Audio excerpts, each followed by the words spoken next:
Yes, ladies and gentlemen, we are getting closer to Super Bowl weekend. The final football of the NFL season. And who will come down and we have a pretty good, I think we're going to have a very good Super Bowl between the Kansas City Chiefs and the San Francisco 49ers. The San Francisco 49ers are looking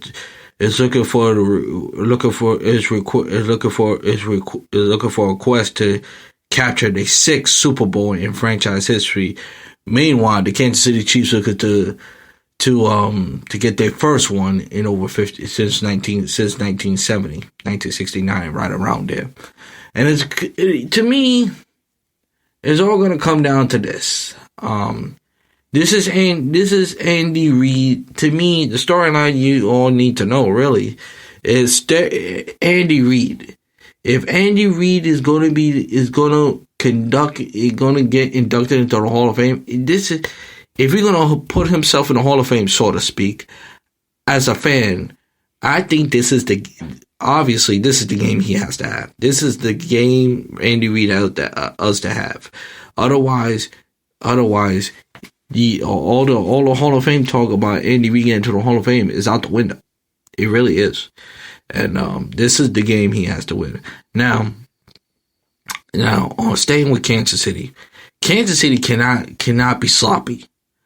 Kansas City cannot continue to come out sloppy, and you got to be more and more smooth and more disciplined. Because let's face it, going back to last year, Andy Reid with his teams has always been sloppy for some reason in this playoffs, in this magnitude, and his team is not disciplined, like a lot of offsides,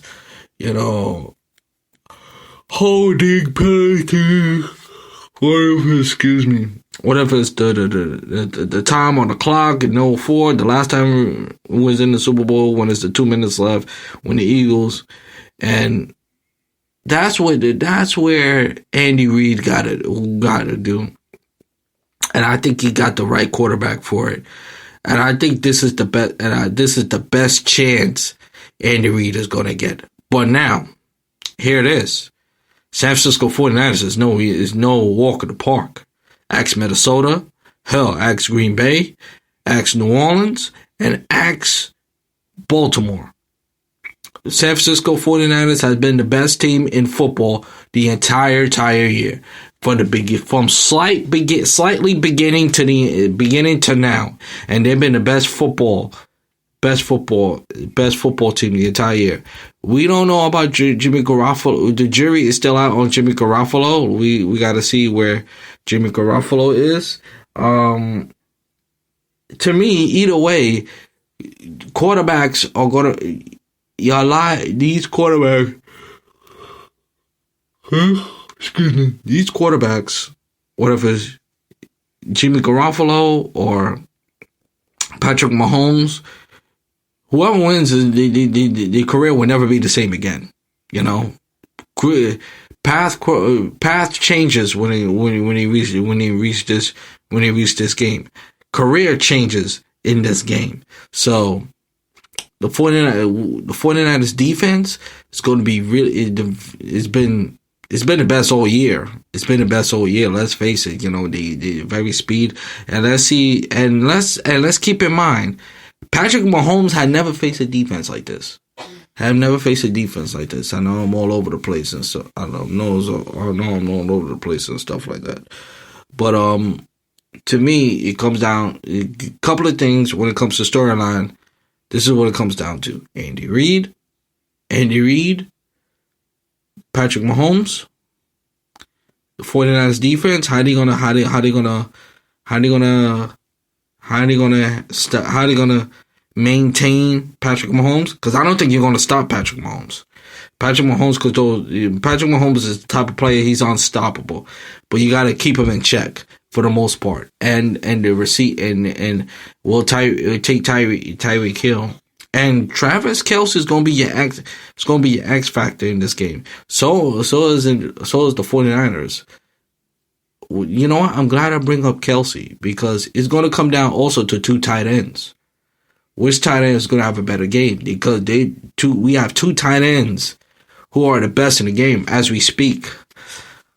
George Kittle and Travis Kelce. And there are different types of tight end.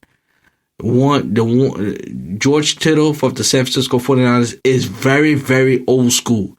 Beat you up, do the dirty work. You know, he been facing injury, the broken bone in the shoulder the whole entire season. And if you don't believe and still could put up yards and stuff like that and can catch the ball, is really phenomenal.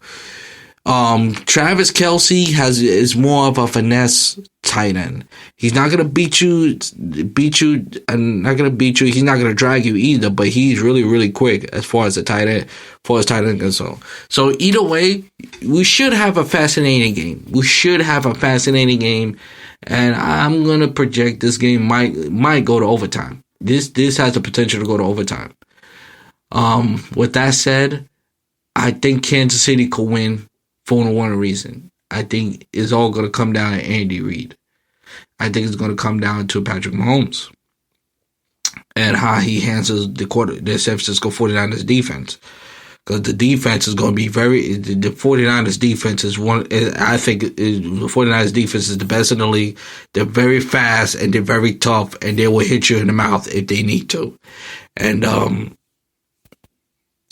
they remind me of the 49ers defense with Joe Montana in 1990, you know, and Kansas City, the defense, let's face it, for the Chiefs is not good. It's really not good. Outside of the pass rusher, the Chiefs defense is really not up to par. It's really not up to par. They're really not good.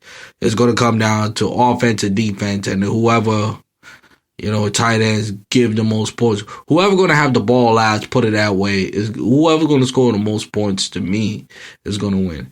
And if I'm Kansas City, you have to score. It's important they have to score a touchdown first, because I think if the 49ers score a touchdown against Kansas City, even though we see Kansas City in this playoffs twice, in two occasions, I should say, made a comeback.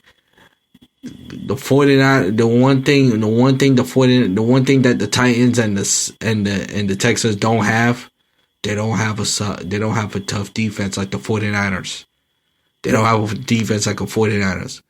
They literally will shut you down. Literally. And I think if I'm Kansas City, you gotta score as much points as possible. You gotta draw first blood. You got to draw first blood, because with the type of defense 49ers have, you better score first. Otherwise, if they score first, it's very hard to score against that defense. It really is. So that's where I'm at with the Super Bowl. On a sad note, it's still hard. It's still a process about the tragedy with Kobe Bryant this past Sunday, and our daughter Gigi, which, you know, is DMV. We're still gonna, but tomorrow they're gonna have a ceremony for the Portland Trailblazers. The Lakers will have a pregame ceremony for Kobe Bryant and Gia, you know, and may God rest his soul. May God rest his soul, and so forth. Now staying with the basketball. I know you Knicks fans are getting tired of this, and to me, this was just straight up classic Bush League. Crowder, whatever you say, whatever you want. Yes, it was a lazy pass by Julius Randle. You want to say Brian should have reacted the way he did? Say what you want. Crowder didn't have to shoot that basketball. Crowder should have let the clock run out, or let it get a shot clock violation. He didn't have to shoot the ball. He did not have to shoot the ball. Okay, he didn't have to shoot the ball. He was trying to show off, and I hate when a lot of teams do that. But yes, part of me say, if you want to, then you should have stopped it. Yes, fair enough. But shooting the three is really it wasn't necessary. It really wasn't necessary. And everybody goes to be like, oh, if you're gonna if you shoot, if you're gonna stop, if you're on defense, you should have stopped him. That's not the point. You're missing the point. It wasn't necessary. It really wasn't necessary, and that create a whole uproar with the bench. Well, the bench didn't really clear, because if the bench cleared, the whole team would have been suspended, for a game or so. So and Morris say something stupid, but he apologized later on. He apologized later on. I really didn't look what he said. He says something about the WA. It says something very insensitive. Put it that way. It says something very insensitive. So and that's what, and so forth. So let's see how things turn out. And that's where we are in sports. That's where we are as far as sports goes. I'll talk to you next time. Take it easy, y'all.